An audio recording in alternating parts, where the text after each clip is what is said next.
is officially back in. Moment of truth. We're about to try to turn it off.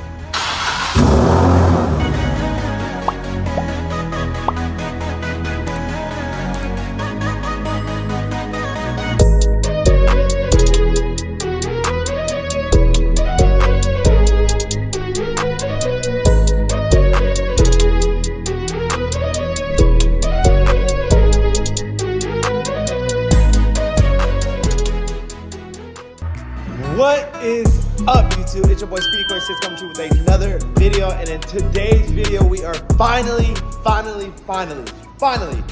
putting the motor in the IPL, and I'm so excited right now because this car has been down since last April, almost a full year, like legit. And today is finally the day we're gonna get started on putting the motor in the car, and I'm super excited. So no one hit me up this whole week until Wednesday. No one hit me up. I am not doing no work for anyone. I am only working on the car. Unless you're trying to buy a car, hit me up. But let's get going. Let's get started today. All right, guys. So here we go. We are swapping the motor in today, right now. Let's get it.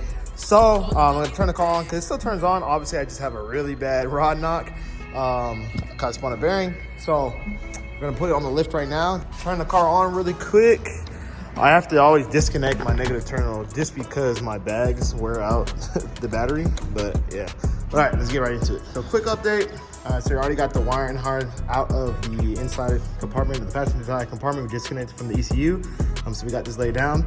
Now we're gonna remove the starter cable and the alternator cable and also lay that down on the motor. Obviously, I'm gonna pull this out the way. After I do that, I'm gonna go ahead and drain all the fluids in the car, like the coolant. I'm also gonna do the AC lines. You do have to remove those because I'm gonna remove the line from the AC condenser. I'm just gonna recharge it, so that's fine. And then the power steering fluid as well. I'm just gonna disconnect right here. This is not how it normally is. It's usually on this side, but mine got relocated over here when I did the turbo kit. And then I'm just gonna disconnect all the lines too from the turbo and go underneath below. And then I'll show you guys what I do down there. All right, so we're draining all the fluid right now. I'm draining the coolant, the oil. I'm about to drain the power steering line as well. And then also start removing the turbo manifold off of the car.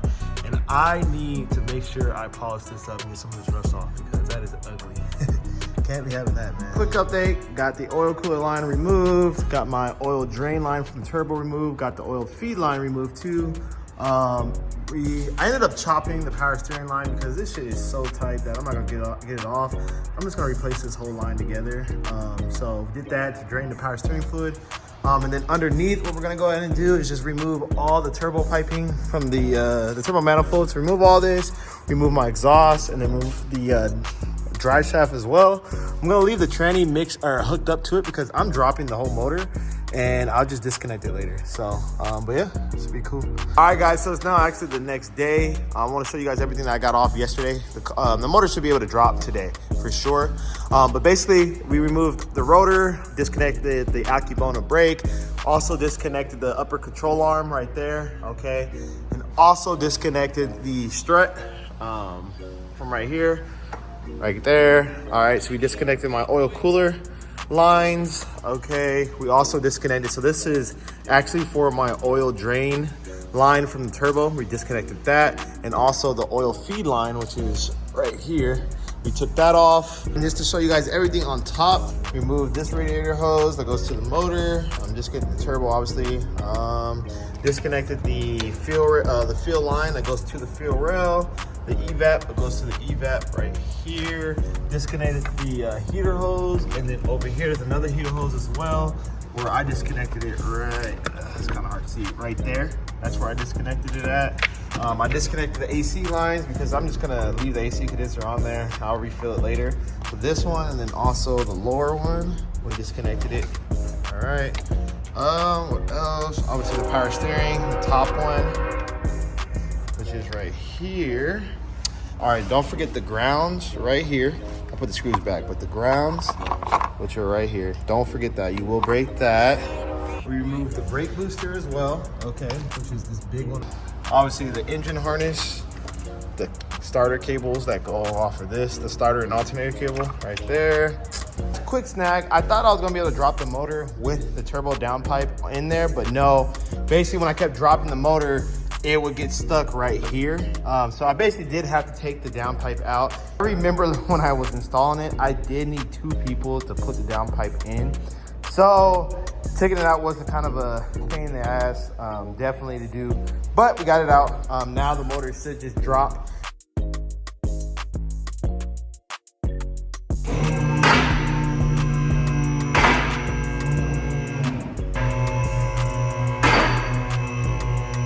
Motor is out. You can see the new built motor, all clean. You can see all the rust, because this car, I did buy it from the Midwest, and it was really rusty. So I'm super happy I'm actually getting rid of this motor. This one, nice clean motor, no rust at all. All right, turbo. Dude, this turbo is still pretty big.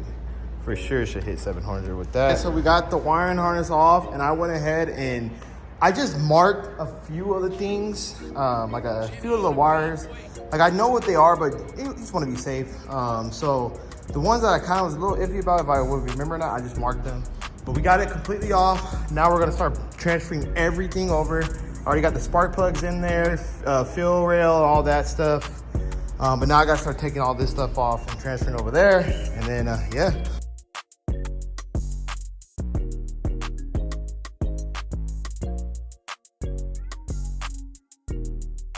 So we got it on the motor mounts. All right, come back in the morning and finish this. So, but tomorrow we should be able to button everything up, put the motor back into the car, everything, put the transmission, and then possibly put the turbo kit back on. So, and then after that, we'll be done. All right, guys, so we are back. It's now the next day. I got a good night's rest to sleep, so I feel good. My body was so sore yesterday. It was crazy, but anyways, we are good. We are back at the shop, so we're gonna get started on finishing everything today and putting everything back together. All right, so we got the clutch and flywheel pressure plate assembly off. My clutch is pretty good. It's not worn out or nothing. I had just got it too, so it wasn't too bad. I'm gonna clean the surface of this off, just make sure everything's good. So, and this is a lightweight flywheel in a 6-puck stage, I wanna say 2 UPT clutch, and it's still good. It held the power really good. I still should be good on this clutch, but eventually I'm gonna have to switch over. We're gonna go ahead and pull out the pilot bushing right now. Get that going. Boom. That came out pretty simple. I don't know why people have a lot of problems taking out the pilot bushing. Guys, it is time, man. We are putting the motor in. I'm starting to drop it right now. Just making sure everything is nice and good. Make sure everything's at the right, like steering column and all that stuff, all the hoses and all that. But we're pretty good. We should be ready to drop it in. Super excited. I prepped everything, so everything is prepped. So super happy. Let's get it. All right, guys, motor is officially back in. We put the subframe back on, and we are good to go, man. I am so happy. This motor looks so much cleaner too, because it's not all rusted like my old one. Already making the engine bay look good, but I'm gonna put everything else back together off camera. Super excited to get the car back on the road. I just can't believe, man, all the work that we put into this thing. Motor swap here at my own shop, and that's just so crazy to even say, you know what I mean? So, all right, guys, it is time to finally turn it on to see if we did everything right on the motor swap. Make sure we plugged everything in right. Nervous. It's gonna be the first time turning on. I just got the charge pipes basically like this, just because I don't want to have the open throttle bodies like that. But yeah, we don't have the blow off valves plugged in either. But we're about to check to see to make sure everything is good to go and that it turns on. We already put oil in. We don't have coolant in there, which is fine. We're not gonna let the car run too long, but we do have oil in there. So we're just gonna go ahead and pray that I did everything correctly in the motor swap and that it turns over and cranks over. I'm nervous.